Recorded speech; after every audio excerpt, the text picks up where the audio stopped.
নমস্কাৰ সকলোকে মোৰ প্ৰথমটি ভিডিঅ'লৈ আপোনালোকক স্বাগতম জনাইছোঁ আৰু আজি এই ভিডিঅ'টো মই অফিচৰ পৰা ষ্টাৰ্ট কৰিছোঁ যিহেতু মোৰ জবটো ৰাতিপুৱা 10টা বজাৰ পৰা গধূলি 5টা বজালৈকে থাকে তো ৰাতিপুৱা বজাৰ কৰিবলৈতো নহয়েই সেইকাৰণে গধূলিয়ে কিবা অলপ বজাৰ কৰি লৈ আহোঁ ৰুমত খাবলৈ এয়া মই ৰুম আহি পালোহি ৰুম আহি লৈ ভাবিছোঁ ফ্ৰেছ হৈ লওঁ অলপ আৰু ফ্ৰেছ হৈ ভাবিছোঁ ৰুমটো অলপ মেকঅভাৰ কৰোঁ মেকঅভাৰ কৰি থাকিলে ৰুমটো অলপ দেখিবলৈও ভাল লাগে আৰু এয়া মই তাকে ভাবিছোঁ কৰি লওঁ ধুনীয়াকৈ এয়া মোৰ ৰুমটো ধুনীয়াকৈ মই সজাই ল'লোঁ মানি প্লাণ্ট কেইটামান কিনি থোৱা আছিলে প্লাষ্টিকৰ সেইকেইটাকে লগাই লাইট এটাৰ সৈতে লগাই দিলোঁ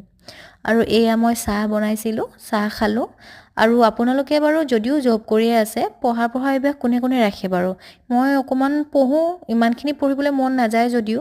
আৰু পঢ়াৰ মাজতে ভোক লাগিলেই মোৰ এয়া মই কেৰাহী পাতিলোৱে আৰু দিনটো যিহেতু মই বহুত লাইটকৈ খাই থাকোঁ অফিচত ইমান হেভিকৈ খাব নোৱাৰোঁ কাৰণ মোৰ বহুত টোপনি ধৰে ভাত খোৱাৰ লগে লগে এয়া মই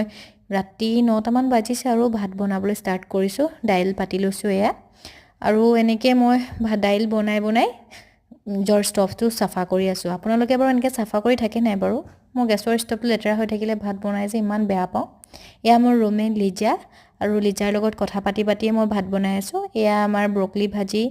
আৰু ভাত দাইল ৰেডি হৈ গ'ল